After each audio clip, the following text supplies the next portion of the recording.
Pourquoi faut-il avoir un état d'esprit ouvert et positif vers un monde meilleur? Comment faire? Et on dit souvent, quand on veut voir le changement dans notre monde, il faut d'abord commencer par soi. Et je suis tout à fait d'accord avec ça. J'aimerais bien vous faire part d'un exemple qui m'est venu. Je discutais avec une amie en lui expliquant justement que quand on veut changer les choses, c'est important en fait de regarder autrement comment la situation elle est actuellement et puis comment elle pourrait être différemment. Porter un nouveau regard, avoir un état d'esprit ouvert par rapport à la situation. Et je lui ai cité un exemple qui pour moi va à l'encontre de mes valeurs profondes, qui est de respecter la nature. Vous savez que j'adore la nature, je suis entourée de la nature, j'adore les énergies des arbres, je travaille beaucoup avec cette énergie-là aussi. Et donc pour moi c'est important de respecter cette écologie-là. Je vais essayer de pas trop bouger, voilà. Et ce qui se passe, c'est que j'ai aussi à cœur d'aider les personnes à être plus sereines, à être au clair sur leur, on va appeler ça leur mission de vie, qu'elles aient du sens. Et elle me disait justement, cette amie, elle me disait, mais je ne trouve pas spécialement de sens dans le métier que j'occupe actuellement. On parle souvent du métier d'ailleurs, mais ça peut être aussi dans votre vie de tous les jours. Vous pouvez être très heureux dans votre métier et pour autant il y a un manque de sens qui se ressent.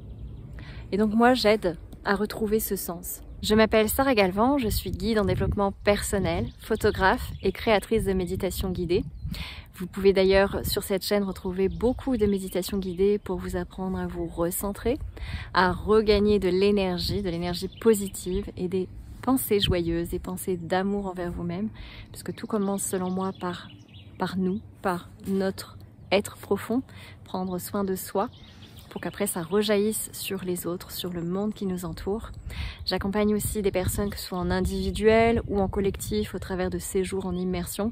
L'idée étant d'aller justement rentrer en contact avec votre rêve pour qu'il puisse se réaliser. Et ma spécificité vraiment, c'est de vous amener à apprendre surtout à vous affirmer et à assumer qui vous êtes sans avoir peur du regard des autres. Et notamment, je passe au travers de l'outil thérapeutique qui est la photographie pour vous amener vers ce chemin merveilleux. Donc si ça vous intéresse, vous aurez toutes les infos dans la barre de description. Et quand je vous dis que je vous aide, il m'arrive aussi de passer par des phases où je manque de sens. Et sur le plan professionnel, justement, quand je vous aide à trouver du sens, il y a quelque chose, il y a un projet que j'aimerais beaucoup réaliser, c'est de développer tous mes séjours en immersion, mais à l'étranger. Sauf que, si je propose ça, je vous invite à prendre l'avion. Or, je m'étais juré de ne plus prendre moi-même l'avion, et donc je me suis retrouvée face à cette question très, très lourde de sens pour moi, qui va à l'encontre de mes valeurs profondes, donc qui sont l'écologie, le respect de la nature, et puis d'inviter du coup, pas seulement moi à voyager, mais d'autres personnes à faire la même chose. Et je me suis dit du coup non, je peux pas réaliser ce projet-là, ça va à l'encontre de ce que je veux. Et je me suis posée et je me suis dit attends, qu'est-ce qui est le plus important selon toi? Qu'est-ce qui fait le plus de sens? Eh bien ce qui fait le plus de sens pour moi, c'est d'aider les gens à ce qu'ils se sentent mieux. Et si on se sent bien, eh bien, je sais que ça va rejaillir sur un tas de choses, et notamment sur le plan écologique. Parce que si on n'est pas bien avec soi, si on ne trouve pas de sens dans sa vie, comment on peut penser à l'écologie? En tout cas, comment ça peut devenir une action prioritaire dans sa vie? On va y penser, on va faire des petites actions, donc c'est bien. Mais ça va pas changer, ça va pas révolutionner les choses.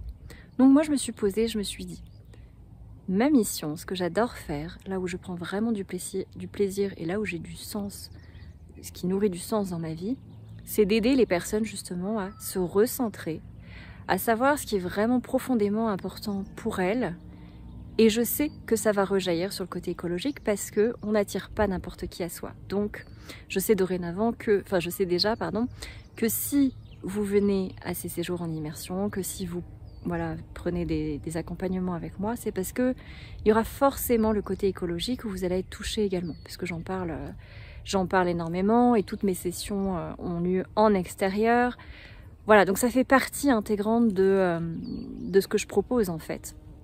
Donc je sais que je vais toucher déjà un public plus ou moins averti, et l'idée va être de voilà, faire augmenter justement cette envie vers un monde meilleur, vers un monde autrement meilleur. Quand on est trop dans nos pensées, trop dans notre quotidien, à un moment donné, je pense que c'est important justement de casser cette routine.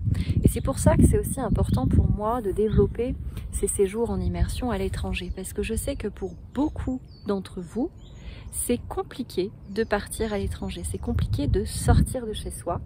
C'est compliqué d'aller en dehors de son pays, en dehors de quelque chose que l'on connaît. Donc voilà, il y a un double travail aussi à ce niveau-là qui est intéressant, c'est d'aller explorer de nouvelles choses. Et pour ma part, j'ai quand même bien profité, bien voyagé.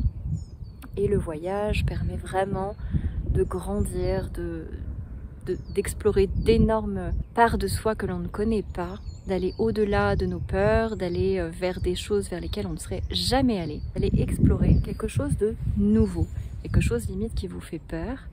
Dans l'idéal, c'est bien d'avoir un petit peu d'excitation parce que ça va aller au-delà de la peur.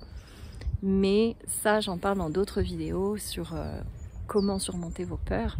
Et puis, je n'ai pas appelé ma chaîne YouTube par hasard l'esprit positif. C'est bien sûr que ça passe par là. Plus vous allez nourrir un discours intérieur qui vous élève, bienveillant envers vous, rempli d'amour, eh bien vous allez voir que finalement vos peurs, elles sont beaucoup plus minimes que ce que vous pourriez anticiper qu'elles deviennent. Parce qu'à partir du moment où on se parle correctement, on se parle avec amour, eh bien vous allez voir que les pensées que vous allez avoir de manière générale, que ce soit vis-à-vis de vous ou vis-à-vis d'autres personnes qui vous entourent, vous allez changer le regard que vous allez porter tout autour de vous. Vous allez arrêter de reporter, on va dire, la faute sur les autres. Vous allez prendre votre propre responsabilité sur ce que vous êtes en train de vivre. Et des fois, c'est pas évident, d'ailleurs. Ça peut donner une petite claque de se dire « Ah, mais en fait, c'est contre moi, en fait, que je suis en colère. C'est pas contre l'autre. » Et quand on comprend qu'en fait, oui, on peut être en colère contre soi parce qu'on a mal fait les choses, mais cette colère, elle dure pas à partir du moment où on se parle correctement, à partir du moment où on a des pensées d'amour envers soi-même. Donc prenez le temps de prendre soin de vous, de bien vous parler, et vous allez voir que la vie va vous paraître complètement différente. Je vous remercie pour votre écoute. Et si vous appréciez ce genre de contenu où je tourne en plus en extérieur, eh bien faites-le moi savoir en me laissant un like, un commentaire, et pour ceux qui ne sont pas encore abonnés, eh bien qu'attendez-vous ?